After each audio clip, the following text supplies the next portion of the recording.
Coba-coba lama ketagihan, lalu sulit untuk dilepaskan karena sudah kebiasaan. Sadar putus dompet tirus, dari kecil jadi keren. Ini yang sakit-sakitan.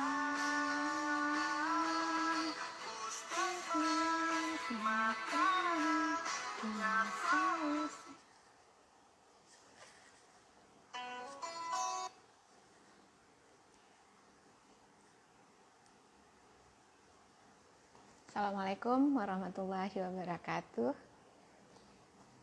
Apa kabar teman-teman semua? Ketemu lagi dengan saya Dr. Desi Sapitri, Healthcare Communicator dari Tempa Tranes Girl.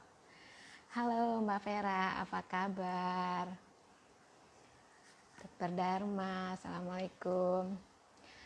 Teman-teman, malam ini kita akan berbicara tentang bagaimana berkomunikasi dengan remaja kita. Tanpa terasa pandemi COVID-19 ini sudah 6 bulan kita jalanin. Dan yang ada makin kesini kasusnya makin bertambah dan makin banyak. Dan mungkin ada juga banyak juga di antara teman-teman kita, bahkan tenaga kesehatan juga ikut terpapar dari COVID-19 ini. Jadi tugas kita adalah untuk senantiasa menjaga kesehatan kita, mematuhi protokol kesehatan, tetap memakai masker, mencuci tangan, dan menjaga jarak. Dan saya berharap teman-teman yang ikut terpapar akan diberi kekuatan untuk menjalani dan cepat sehat. Dan kita semua semoga terlindung dari COVID-19 ini. Nah, teman-teman, salah satu faktor risiko dari COVID itu adalah paparan asap rokok. Karena itu kita harus menjaga diri kita dan lingkungan kita dari paparan asap rokok. Nah, kalau misalnya ada keluarga kita yang merokok, yuk kita ajak dia untuk bisa berhenti merokok dan hidup lebih sehat. Nah, kalau misalnya yang mulai kecanduan atau terpapar asap rokok itu remaja kita yang mulai coba-coba, gimana ya? Nah, kayaknya kita perlu tahu gimana caranya kita mengetahui remaja kita itu mulai terpapar asap rokok. Gimana caranya kita berkomunikasi dengan remaja kita itu. Nah, malam ini kita akan kedatangan tamu, seorang parenting partner, Aster Sisi, yang akan kita ajak ngobrol bersama. Dan Mbak Aster Sisi udah siap di sana. Nanti kalau misalnya teman-teman ada pertanyaan, silakan tulis di chat. Nanti kita akan diskusikan dan bahas bersama. Yuk kita ajak dulu Mbak Sisinya untuk bergabung dengan kita ya. Kita tunggu Mbak Aster Sisi bergabung dulu. Assalamualaikum Mbak Sisi. Waalaikumsalam dok, apa kabar? Alhamdulillah. Mbak Sisi gimana kabarnya? Alhamdulillah dok, baik. Suaraku kedengeran jelas dok? Jelas kedengarannya. Alhamdulillah. Ya, akhirnya kita bisa juga live ini walaupun sempat tertunda karena COVID ini juga ya. Sehat dok? Karena alhamdulillah. Cuma kita tetap harus menjaga kesehatan. Mudah-mudahan semuanya kita dilindungi. Alhamdulillah. Nah, teman-teman, Mbak Sisi ini adalah seorang ibu rumah tangga sekaligus seorang trainer. Beliau adalah partner tim dan mempunyai 2 orang anak remaja yang mempunyai pengalaman khusus kayaknya dengan remajanya. Mungkin lebih baik kita minta Mbak Sisi berkenalan dengan teman-teman di sini nih. Gimana Mbak Sisi itu siapa sih? Gitu. Yuk silakan Mbak Sisi. Oke, makasih Dokter Desi. Halo teman-teman, apa kabar? Perkenalkan, nama saya Aster Sisi. Saya adalah bunda dari dua orang anak remaja.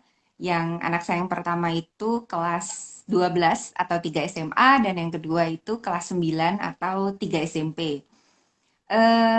Selain itu, saya juga tergabung di tempat Trainers Guild bersama Dokter Desi dan teman-teman lainnya. Terus juga saya tergabung di Akademi Trainer dan juga Professional Counselor gitu. Jadi ya selain jadi bunda ya jadi trainer juga. Jadi gitu deh. Banyak banget ya aktivitasnya Enggak ya. sih, cuma dua doang, Dok. Dan ini dua-duanya mau selesai tahun ini ya remajanya. Yang satu mau masuk SMA, yang satu dia masih belum tahu apakah akan kuliah tahun depan atau tahun berikutnya gitu. Dok. Apa berhubung dengan pandemi ini?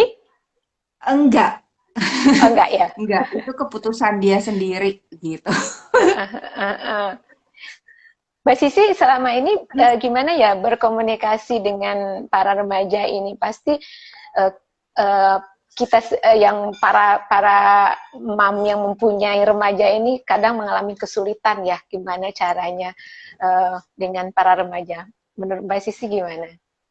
Iya dok, sama anak remaja tuh emang gimana ya, susah-susah gampang dok ngobrol sama mereka gitu.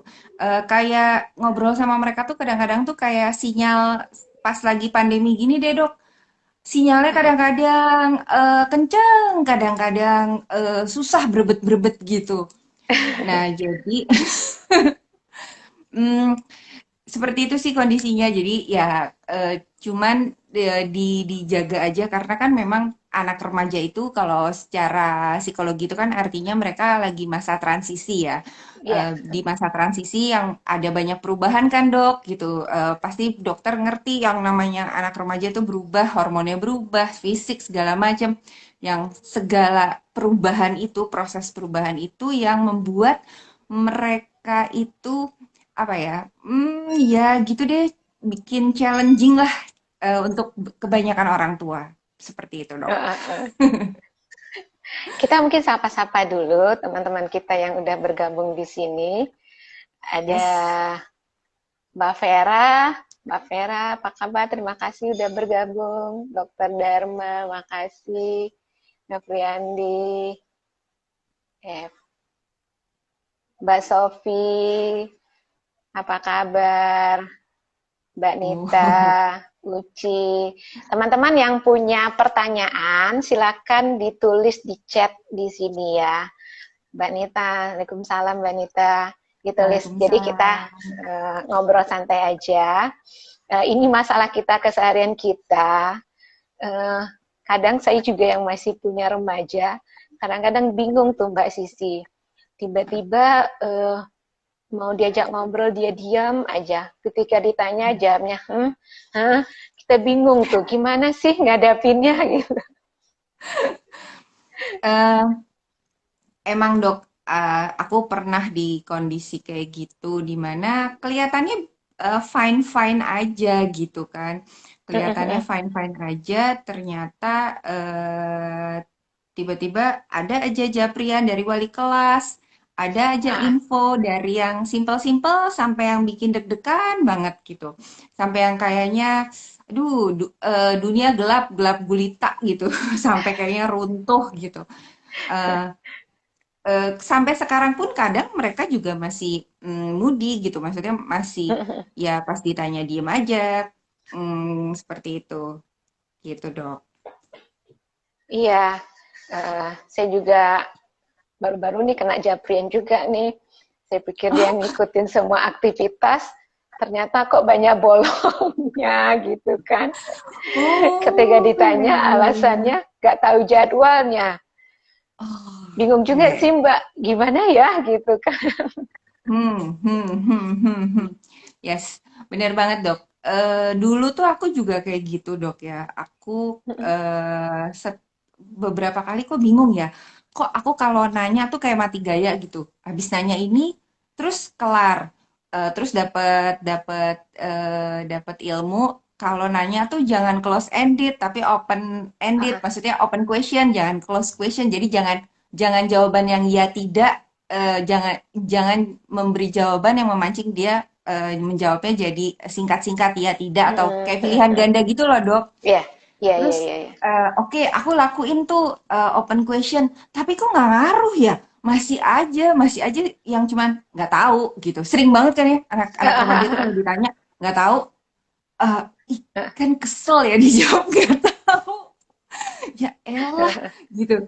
Panjangan dikit kek gitu jawabnya. Nah, terus belajar lagi, aku belajar lagi. Ini kayaknya nggak mungkin deh.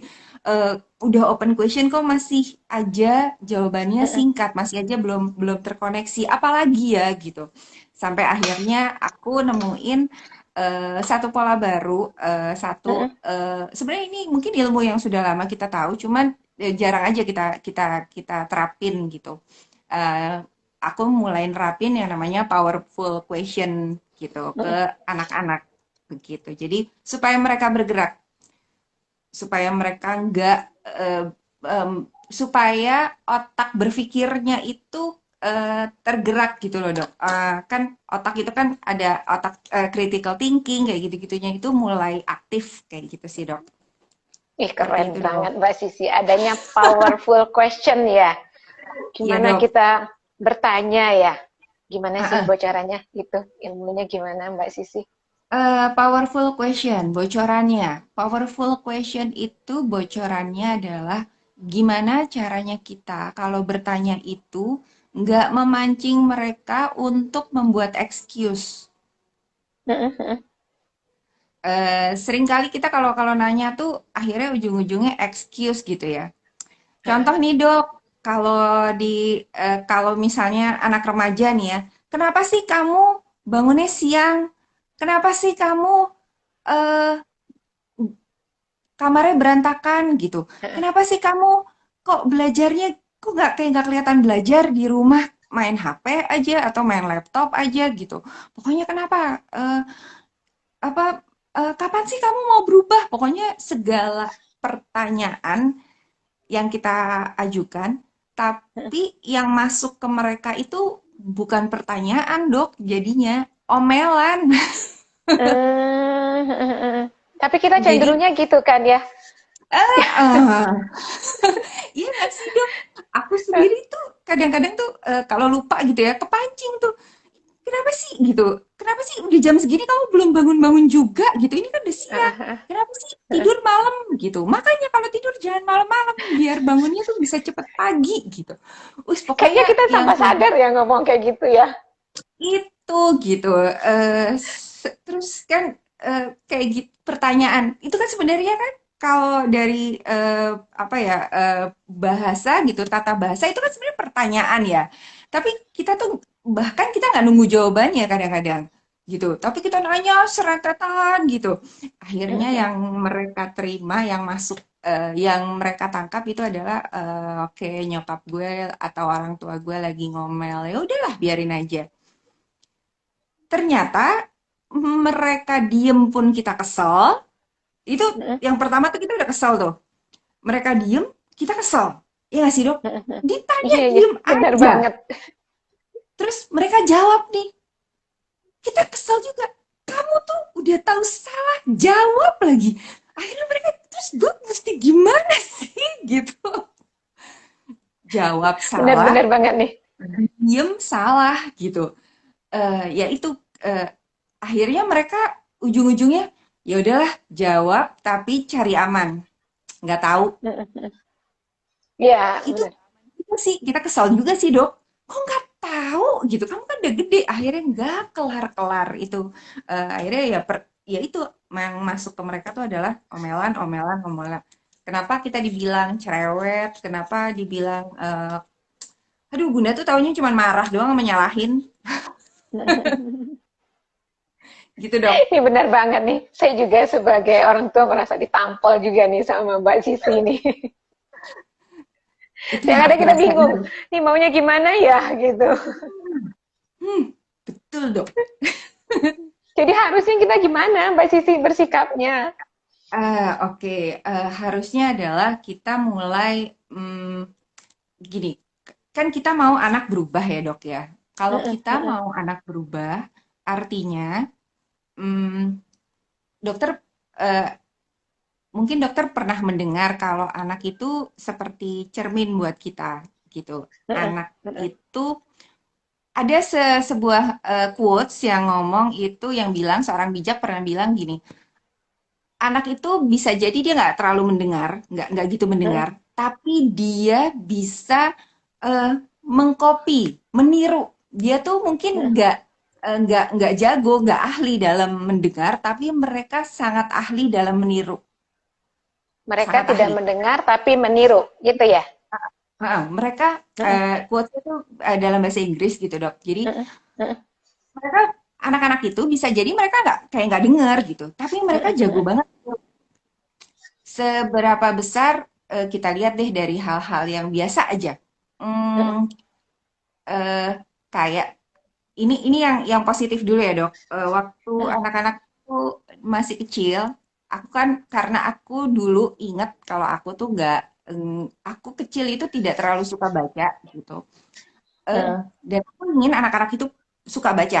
Akhirnya mm-mm, dari mereka bayi itu udah aku gelontorin sama buku dok gitu. mm-mm. Eh, Setelah mereka suka, begitu mereka dalam perkembangannya, aku tuh membiasakan, pokoknya kalau keluar tuh ke toko buku gitu. Terus ke toko buku aja tuh nggak cukup ternyata. Pas di rumah, jadi pernah aku emang udah ngincar sebuah buku, terus akhirnya begitu sampai rumah, itu langsung buru-buru gitu. Bunda mau baca dulu ya gitu. Aku ngambil buku, terus aku buka, aku baca gitu ya dok. Yang dilakukan mereka adalah langsung mereka kan aku di kamar lagi tiduran sambil baca buku, mereka tuh ikutan langsung dok. Yang gede Hmm, ngambil buku, kalau misalnya buku yang dia udah baca udah habis semua, dia mm-mm, ambil buku apa yang oke dia di sebelah baca. Terus adiknya pun ikut-ikutan di sebelah baca. mm-mm. Kayak gitu. Eh, nah, bukan kebiasaan ya. Berarti kita Anak-anak yang harus meniru. menyontohkan ya. Yes, kita harus memberikan contoh yang tepat gitu ke mereka. Kalau memang kita pengen mereka berubah, kita juga harus berubah dulu, mencontohkannya Iya. dengan berubah dulu gitu. Kalau kita pengen mereka memberikan respon yang bagus, ya udah kita juga mencontohkan cara memberikan respon yang bagus gitu. Intinya semuanya baliknya ke kita, Dok, gitu. Jadi bukan si anak yang kita paksa untuk berubah, tapi diri kita yang kita paksa untuk berubah dulu, Dok.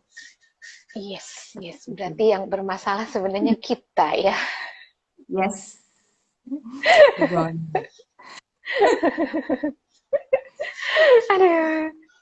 Berarti kita yang harus banyak belajar karena sementara selama ini kita merasa seolah hanya kita yang benar, anak kita yang salah harus ngikutin kita gitu. Jadi ketika kita ngelihat dia salah, bawaannya emosi, bawaannya marah gitu. Terus dia diam, kita bikin bingung ya. Ya. Dan bisa jadi kita jangan-jangan kita belum pernah ngajarin, tapi kita udah langsung marah aja gitu. Seringkali kan kayak gitu, Dok. Iya, iya, iya. Eh, kita belum pernah ngajarin dia ngeberesin kamar, terus kita udah ngomel aja. Kita Iya. nggak pernah nyontohin ke dia cara ngeberesin kamar, terus kita ngeliat kamarnya mereka berantakan, terus kita ngomel. Kita nggak pernah ngajarin mereka cuci piring, terus kita ngomel ngelihat mereka nggak peka ngelihat cucian piring yang bertumpuk di rumah gitu. eh Ya, terus mereka gini, lah emang gue pernah diajarin kan bisa bisa aja dalam hati mereka mereka ngomong gitu, tapi Iya, mungkin beberapa di antara mereka takut ngomong, tapi kalau ngomong jadinya tambah parah, akhirnya mereka diem aja, gitu. Kelar-kelar jadinya, iya, iya. nggak berubah-berubah gitu dok. Padahal ternyata dia nggak tahu caranya merapikan kamar, nggak tahu caranya mencuci piring itu ya yang masalah ya. Gimana dok? Ini Nah, sinyalnya aku apa sinyalnya dokter ya?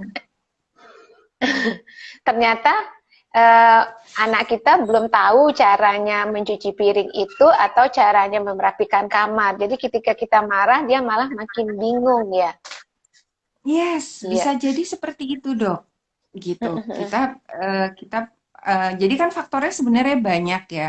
Eh, Akhirnya balik-balik lagi kita eh, kita refleksiin aja dulu diri kita, kita introspeksi dulu nih, apa pernah ya, kadang-kadang aku nanya sama anak-anak gitu kan, eh, contoh aja kemarin, ternyata aku udah ngajarin yang kecil si Ade untuk mengoperasikan mesin cuci, dan si kakak ternyata belum belum sempet aku ajarin gitu. Iya, iya.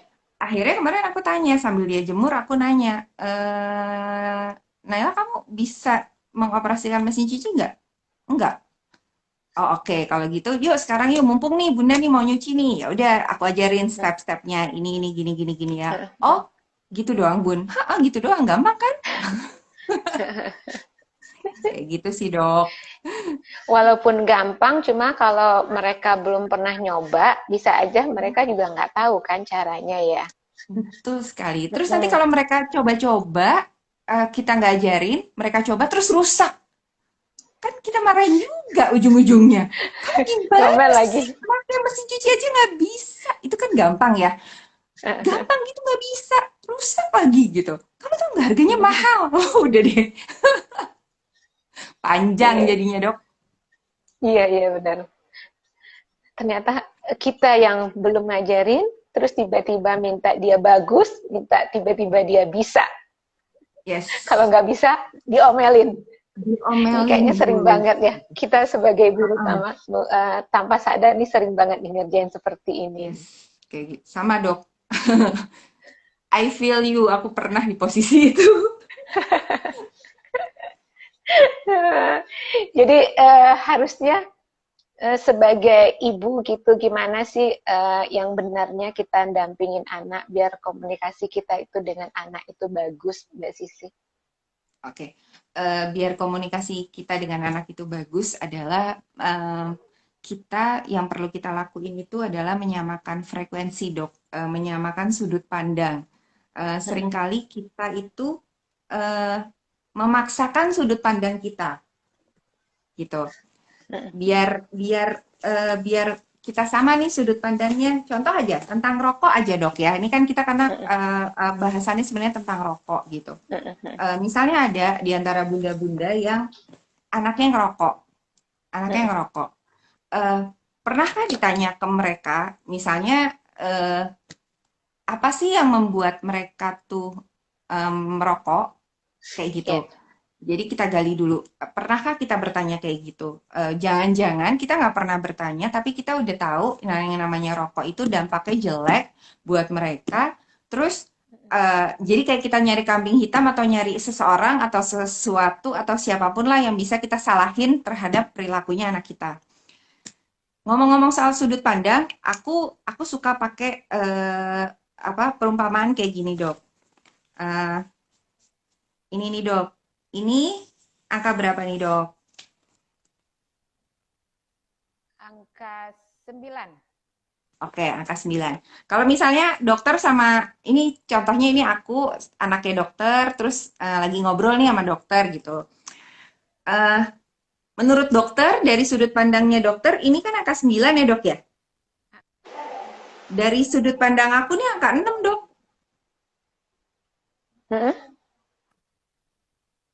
Kan dokter kekeh gitu. Ini tuh angka 9. Terus si anak juga kadang-kadang kan kekeh. Loh, itu 6 mah. Itu 6 Bun. Loh, kamu tuh dikasih tahu ngeyel, ini 9 nak. Gitu.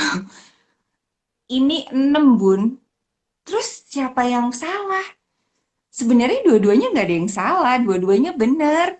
Karena sudut pandang si ibunya atau bundanya itu adalah angka 9 dan sudut pandang si anak itu adalah angka 6 gitu. Nah, sekarang pertanyaannya, ini siapa nih yang mau eh, apa ya, merubah sudut pandang, bukan merubah ya, mencoba untuk menyamakan sudut pandangnya. Maksudnya nyamain frekuensi. kalau kita selama ini kan kita maksain si anak ya, ini tuh angka 9, pokoknya kamu tuh nurut sama bunda, ini angka 9, gitu, ya kan? Eh, akhirnya anak-anak, yaudah deh, daripada gue diomelin dulu, yaudah deh manut, ya deh bun, angka 9, oke? Akhirnya Tapi setiap yang akhirnya melihat masih kesal ini, kali ya. hatinya Dalam masih hatinya kesel. mungkin kesal ya. Nah, kebayang nggak dok dampaknya? Begitu banyak skill yang kita tanpa sadar kita kita kubur dengan paksa atau kita apa ya kita matikan dengan paksa ketika kita memaksakan sudut pandang kita. Pertama, kira-kira skillnya apa ya dok? Mereka jadi takut kali ya, mereka atau bukan takut, mereka jadi males buat ngomong. Karena udah pasti salah nih gitu ya.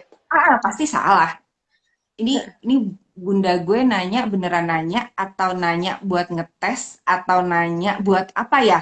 Dia udah pasang alert gitu, udah pasang peringatan gitu di otaknya. Kemarin tuh pas bunda nanya ini angka berapa, gue jawab 6, bunda maksa ini angka 9. Oke.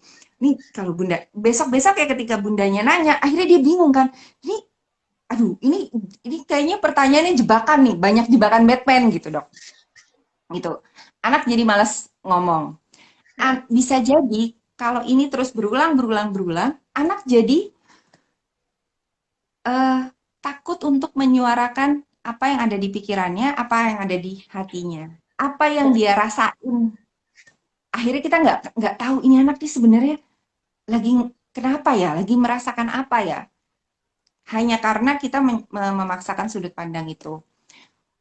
Bisa jadi juga mereka jadi apa ya, ya jadi apa eh, nggak kreatif ya udah manut aja daripada gue berkreasi terus akhirnya salah gitu karena takut salah akhirnya ya udahlah manut aja sama bunda gitu sampai kapan yang teman-teman kita kan banyak yang dosen ya dok ya berapa banyak teman-teman kita yang dosen itu cerita anak-anak mahasiswa yang apa ya istilahnya rapuh gitu loh eh, yang lemah ya pokoknya seperti itulah manja lah gampangnya manja dikasih tugas banyak dikit ya Allah tugas begini banget ya dikasih ini dikit ya ampun ini dikit ya ampun Nggak ada banget kalau semangat juangnya ya. nggak ada semangat juangnya kalau dipikir-pikir itu gara-gara siapa ya Pak, jangan-jangan ternyata tersangka utamanya itu nggak usah jauh-jauh ambil aja cermin terus kita ngaca. Itulah tersangka utamanya yang membuat banyak banget skill anak-anak tuh yang akhirnya terkubur gitu. Padahal kalau kita mau menyamakan frekuensi, kita kan pernah remaja ya dok. iya. Dokter kan pernah ya di usia SMA pernah kan dok? Usia belasan tahun di usia remaja pernah kan dok? Iyalah. Anak-anak jadi orang tua. Belum. Belum, yes. Berarti kalau kayak gitu, biar sudut pandangnya sama, siapa nih yang harus eh, apa bergerak, berubah? Ya kali anak-anak yang kita suruh Jadi orang tua. menang kita nggak nyampe gitu ya. Itu kayak anak SD yang kita paksa untuk belajar pelajaran anak SMA atau anak TK Ya nggak mungkin ya. belajar pelajaran anak SMA nggak nyampe dia bingung ini apaan gitu. Eh, Kenapa nggak kita yang masuk ke sudut pandangnya dia kita dengerin dulu kita cari tahu dulu hmm, apa sih yang mereka pikirin apa sih yang mereka rasain gitu benar-benar yang namanya kita bertanya yang benar-benar kita tanpa asumsi. Seringkali kita kalau nanya tuh pakai asumsi gitu. Iya. Kita bertanya bukan untuk interogasi, bukan untuk intervensi, bukan untuk cross check juga bukan. Bener-bener kita denger aja gitu. Kita bertanya tuh bener-bener buat denger. Oh gitu. Oh ternyata gitu. Oh ternyata gitu. Kayak gitu sih dok contohnya. Begono dok. Yang harus kita Iya, lakukan ini adalah eh yang pertama ya, menyamakan sudut pandang. ini untuk kasus merokok ini saya sering banget tuh ketemunya Mbak Sisi, Ya, para Dok. ibu-ibu itu nggak pernah tahu itu anaknya itu merokok apa enggaknya, tiba-tiba taunya di posisi anaknya udah di posisi udah kecanduan. Pernah saya ketemu anak itu sebenarnya sudah merokok dari SD. Terus ibunya nggak Astagfirullah. tahu kelas 3 SMP baru ketahuan anaknya merokok, tahunya baru mungkin 3 bulan setelah digali ternyata eh, setelah udah 3 tahun anaknya kecanduan itu kan agak sulit tuh. Eh, Gimana sih kita sebagai orang tua kalau menurut Mbak Sisi ini menyikapin hal ini? Ini kadang-kadang kan menurut orang tua sih kan di luar mereka, di luar kemampuan mereka atau gimana gitu. Mbak Sisi gimana? Oke. Oke, Dok. Balik lagi ke yang tadi, berarti kan kita harus menyamakan sudut pandang kita ke mereka. Berarti ketika kita mau benar-benar niat nih, niat untuk menyamakan sudut pandang ke mereka, berarti kita niat benar-benar menerima apapun sudut pandang yang versi mereka. Siap nggak kita Iya. untuk menerima benar-benar sudut pandang versi mereka? Misalnya mereka ngerokok gitu. Eh, Benar-benar kita terima, oh ternyata anak saya tuh udah ngerokok dari SD gitu. Eh, kita terima, misalnya dia cerita aja, benar-benar kita kasih kesempatan mereka buat ceritain apa sih yang membuat mereka tuh seneng sama ngerokok. Mungkin kita bisa juga menggali, nanya, kayak misalnya mereka tuh ngerokok tuh kapan aja, sehari berapa. Jadi kita benar-benar mengenal mengenal secara keseluruhan sudut pandangnya mereka, mereka kenapa mereka ngerokok, kenapa mereka suka ngerokok, apa sih yang membuat mereka pengen ngerokok dan apa yang membuat mereka males untuk atau susah untuk berhenti kayak gitu, Dok. Seperti itu. Jadi benar dan itu kuncinya kita nyamain sudut pandang dan kita siap prepare, siapin diri untuk segala kejutan-kejutan yang akan kita hadapi. Karena bisa jadi jawabannya mereka itu sangat bertolak belakang dengan apa yang kita yakini, apa yang kita pengen tanamkan ke anak-anak. Iya, sabar dulu, kita benar-benar dengerin. Karena begitu misalnya kita bilang, oke, saya mau deh apa masuk ke sudut pandang anak. Saya akan nyamain frekuensi, saya akan nurunin frekuensi saya masuk ke sudut pandang anak. Begitu anaknya mulai cerita, iya, aku udah ngerokok dari SD, Bun. Kenapa kamu ngerokok? Ah, Ya habis, eh kenapa? Oh iya, kamu ngerokok dari SD. Kamu ngerokok dari SD? Kamu? Wow, langsung gitu. Lah, tuh anak katanya tadi mau jujur. Akhirnya mereka ketutup lagi. Jadi benar-benar iya kita, sih. oh gitu. Dan pada saat kita nanya itu, kita benar-benar apa ya? Kasih ekspresi kita menghargai. Kan kalau misalnya, ini kayak ngobrol gini nih, Dok. Kalau misalnya aku ngomong atau dokter ngomong, terus aku sambil gini, sambil sambil kesel gitu kan dokter jadi bingung ya, ini kenapa ya Mbak Sisi ya gitu.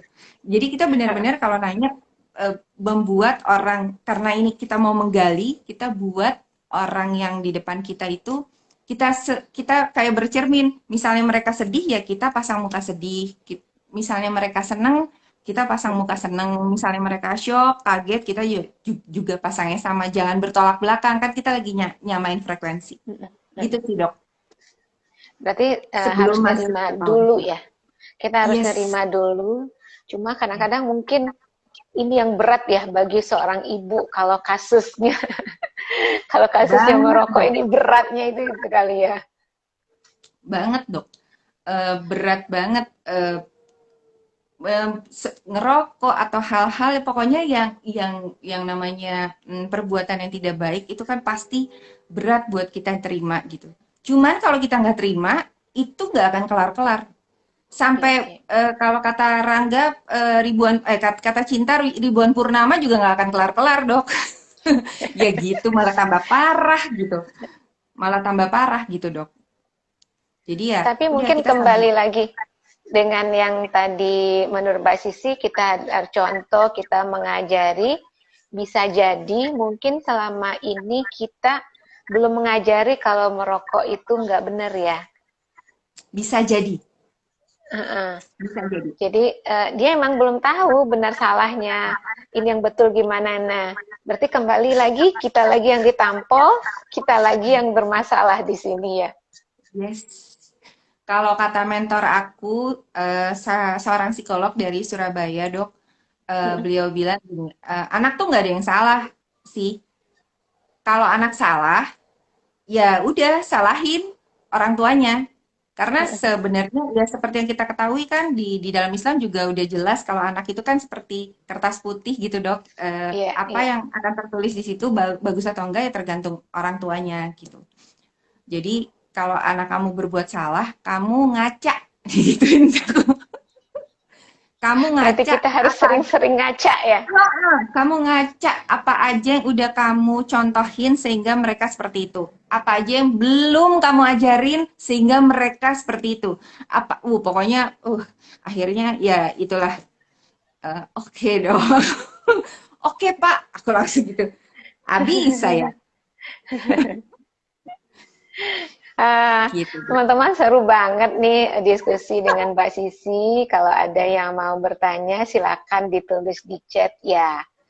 Ada Mbak Wiwin, Pak Junaidi, apa nih, Fatimah, ada Pak Ari nih. Pak Ari, makasih sudah bergabung.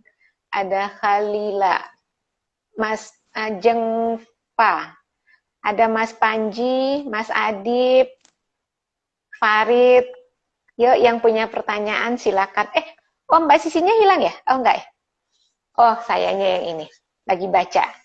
Halo Kak Flo, ada Kak Flo. Yuk, yang punya remaja, kalau ada yang mau diskusi, mumpung ada Mbak Sisi di sini, kita ngobrol-ngobrol dengan Mbak Sisi. Sebenarnya ternyata kita sebagai orang tua yang harus banyak belajar, yang ternyata masalah remaja kita itu adalah dari diri kita sendiri yang belum mengajari lah, yang tidak bisa menerima. Aduh, banyak banget nih masalah kita. Saya sendiri yang masih punya remaja juga merasa ditampol banget sama Mbak Sisi. PR banget nih Mbak. Dok. Aku juga lagi ditampol sama omonganku sendiri kok Dok, tenang aja. Iya, ini banget. Apalagi kalau yang saya menghadapi masalah merokok ini, mendengar itu aja ibunya udah shock gitu kan. Aduh, gimana? Karena kalau masalah rokok ini, lingkungan di luar itu kan banyak sekali tuh pengaruhnya. Berarti sebelum mereka terpengaruh dari luar, yang mengajari ini yang penting ya, Mbak Sisi, ngasih ilmunya ini yang penting ya, bahwa ini berbahaya, bahwa ini nggak boleh dicoba. Cuma mungkin salah satu kesalahan kita di situ ya, tidak atau belum sempat ngasih tahu. Yes. Itu tadi tuh Dok, yang dokter bilangin itu juga salah satu bisa jadi mereka akhirnya memilih untuk ngerokok, kan mereka terpengaruh ya Dok.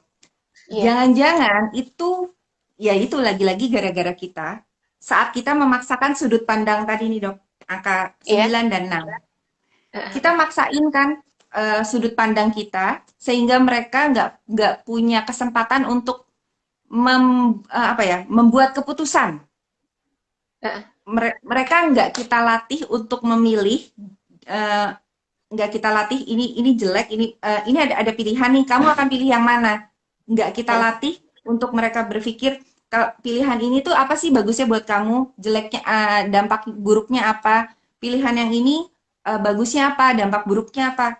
Jangan-jangan kita nggak sempet atau kita belum pernah ngajarin pilihan-pilihan itu sehingga mereka akhirnya ya udah, kalau di rumah mereka manut sama kita, iyain aja. Begitu di luar, mereka mungkin ada sosok-sosok lain, temannya yang membuat mereka nyaman. Mereka manut sama kita karena takut ya, nggak nyaman. Iya. Kalau sama temennya mereka karena nyaman, akhirnya ya udah aku ngerokok gitu. Bisa jadi kan kayak gitu. Lebih suka ngikutin yang nyaman buat dia ya. Mereka ngikutin karena mereka nggak belajar untuk apa ya, membuat keputusan, nggak belajar untuk bertanggung jawab kepada dirinya untuk membuat keputusan gitu loh. Karena mereka nggak bisa jadi mereka gini tahu, iya aku tahu ngerokok itu dampaknya jelek buat diri aku. Tapi kan selama dalam hati nih ya, selama ini kita nggak apa apa yang terjadi bisa jadi banyak hal yang keputusan itu yang diambil oleh orang tuanya dan dia ngelakuin dan bisa jadi itu jelek buat dia. Toh juga aku jalanin lah, apalagi ini ngerokok gitu loh dok. Iya, PR banget. Benar, dok. Ya, karena dia mungkin dengan masa transisinya itu kadang lebih memilih bukan benar salahnya lagi, nyaman enggaknya kali yang lebih ini yang lebih Bisa. dipilih sama dia ya. Ya, Yes. berarti ini ilmu bagi kita pada orang tua nih. Bagaimana kita ngajarin anak, bagaimana kita ngasih pilihan-pilihan bagi ke anak dan melihat sudut pandang yang berbeda dengan anak. Ternyata yang sama dilihat, yang beda itu karena sudut pandang yang berbeda dengan anak-anak kita. Ini kalau orang tua nggak berubah ini masalah remaja itu makin banyak ya. Ternyata yang harus diberesin bukan remajanya, tapi adalah kita, orang tuanya yang harus diberesin ini. Iya dok.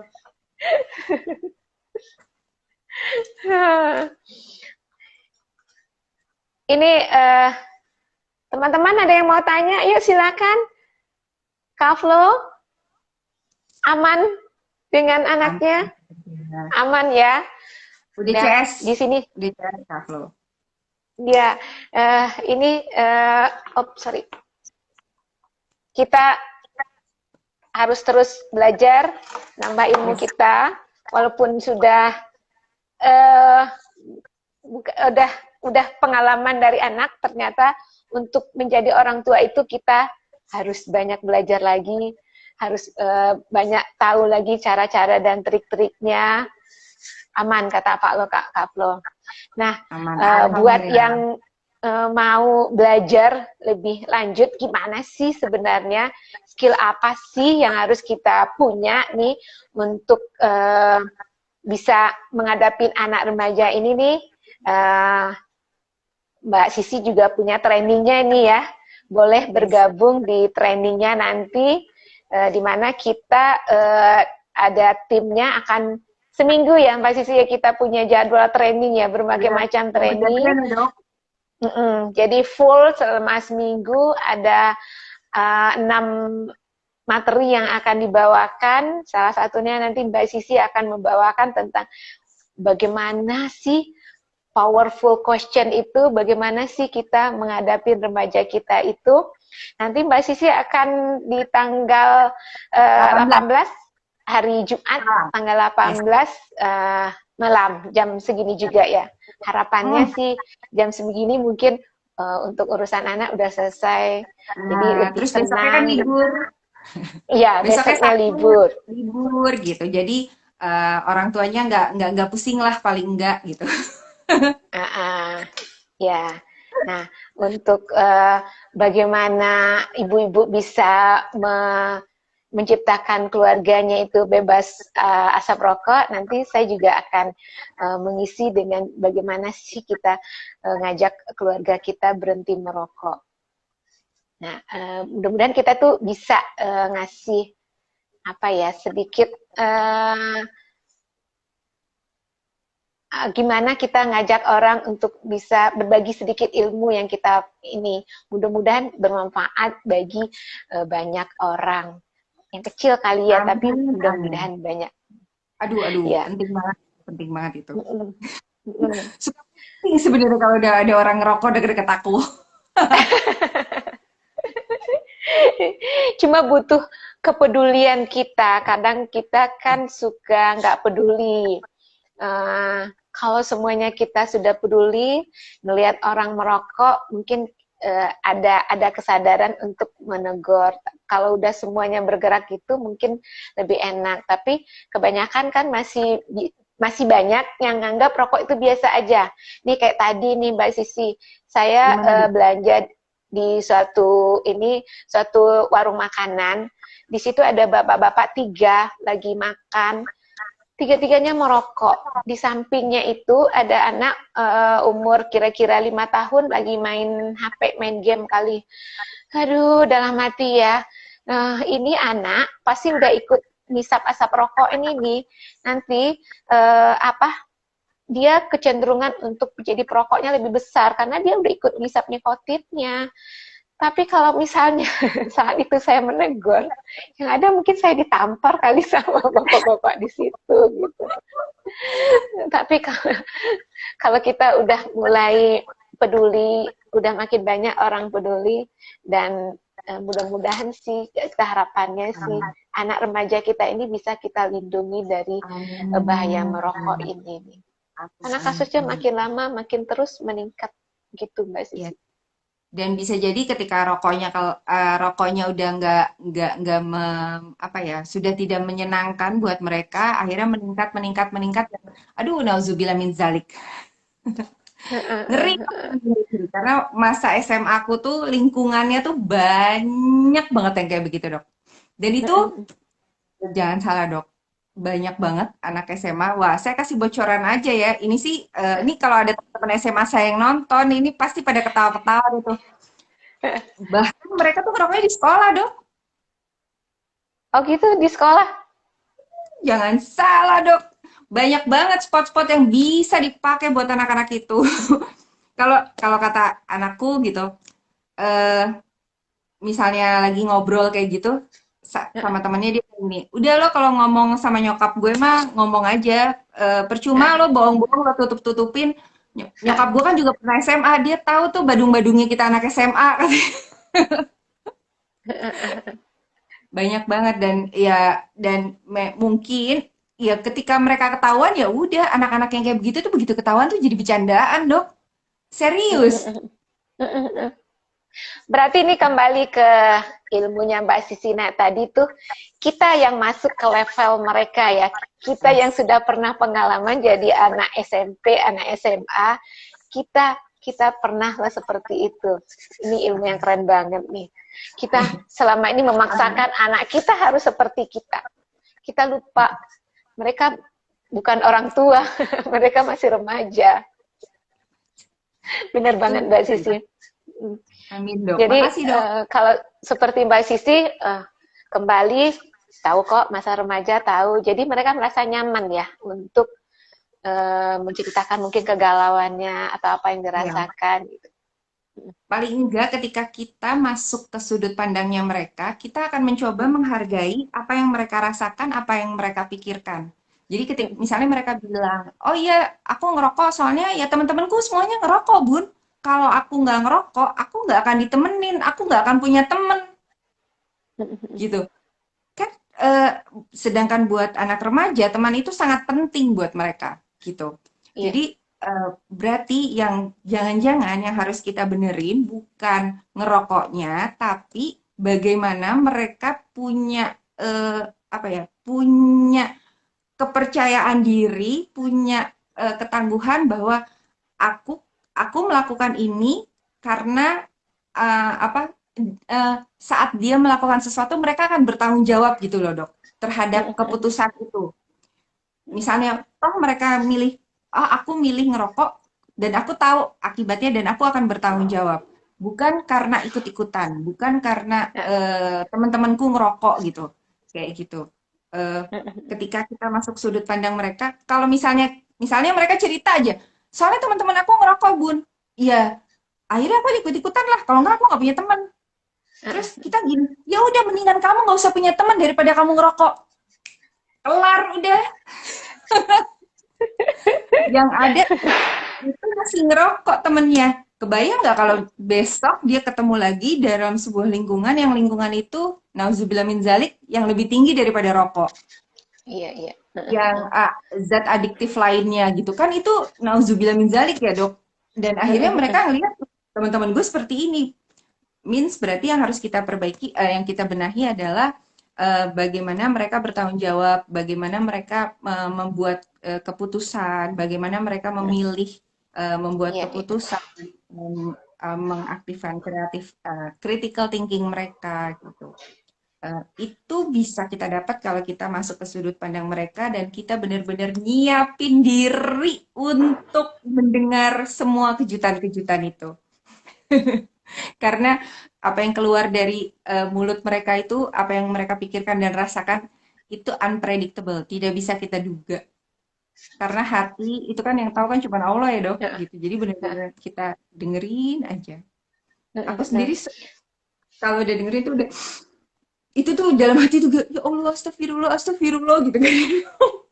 Tapi mereka Tapi tetap di sini pengen ngomong kan ya, bukan cuma pengen gini, ada. oh gitu, oh, oh gitu. Padahal tuh dalam hati udah gini, kok kamu sampai kepikiran gitu sih? Udah pengen nyerocos. Tapi kalau sampai kita kayak gitu aja, kepercayaan mereka akhirnya mulai turun lagi. Ini kan masalah trust dok. Mereka mau ngomong ketika mereka percaya, oke, saya akan ngomong ketika saya lihat orang tua saya tuh ngerti saya. Kita kan kayak kita sama sahabat, kita akan curhat karena sahabat kita itu bukan hanya pendengar yang baik, tapi mereka mau ngerti kita kan, Dok, Iya, gitu. iya. Nah, kalau kita mau anak kita untuk ngomong, untuk cerita sama kita, ya kita mencoba memahami mereka lah, gitu, Dok. Iya. Emang nggak mudah.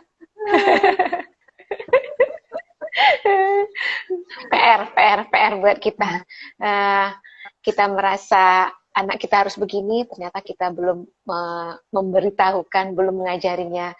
Kita maunya anak kita begini, ternyata kita belum memahami mereka itu sebenarnya belum levelnya di situ. Kita harus kembali masuk ke mana mereka, mendengar mereka. Sepertinya ini perlu belajar lagi nih Mbak Sisi ya. Amin, Dok. Amin. Kita harus belajar lagi.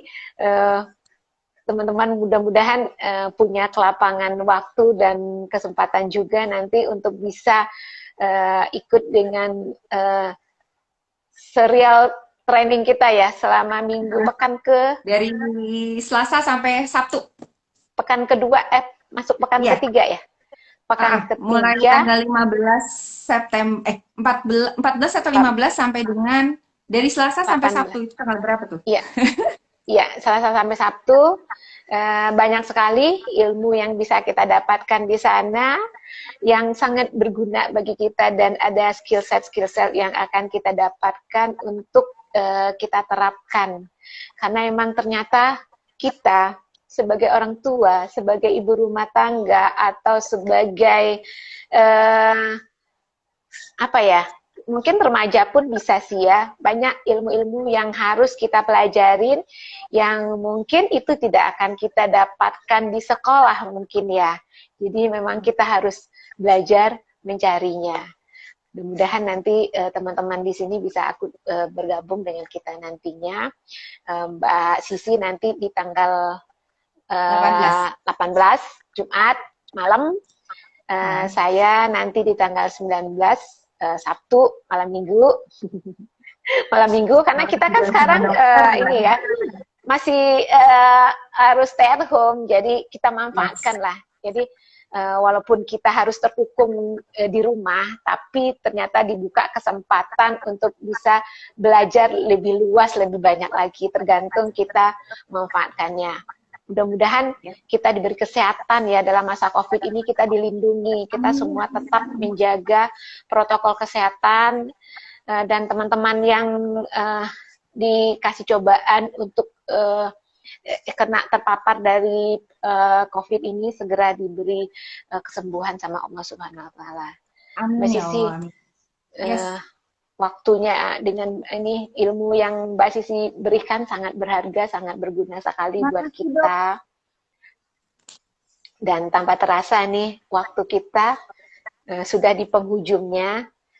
Mungkin ada closing statement dari Mbak Sisi untuk teman-teman kita yang hadir di sini yang ikut mendengarkan. Oke dok, makasih banget dokter Desi kita udah ngobrol, menurutku nih obrolan receh yang berkualitas. Kalaupun receh, paling nggak recehnya pound sterling lah ya gitu. Kan mahal ya, nilai tukarnya pun masih mahal biar kata receh.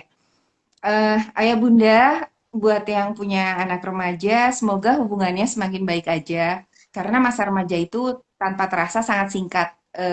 Gak lama lagi bisa jadi mereka akan keluar dari rumah karena mereka mungkin kuliah di tempat yang berbeda, atau bekerja nanti di tempat yang berbeda.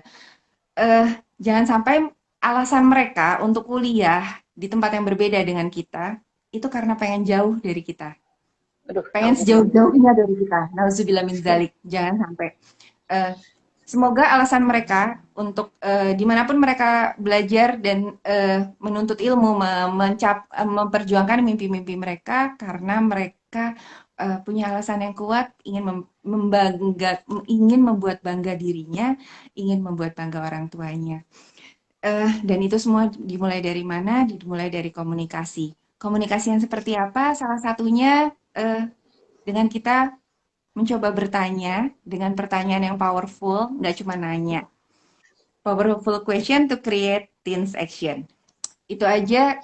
Kalau mau tahu apa itu, tadi barusan kita udah ngobrol apa layer atasnya, permukaannya aja. Nanti kita akan belajar selama 2 jam di hari Jumat tanggal 18 September jam 19.30.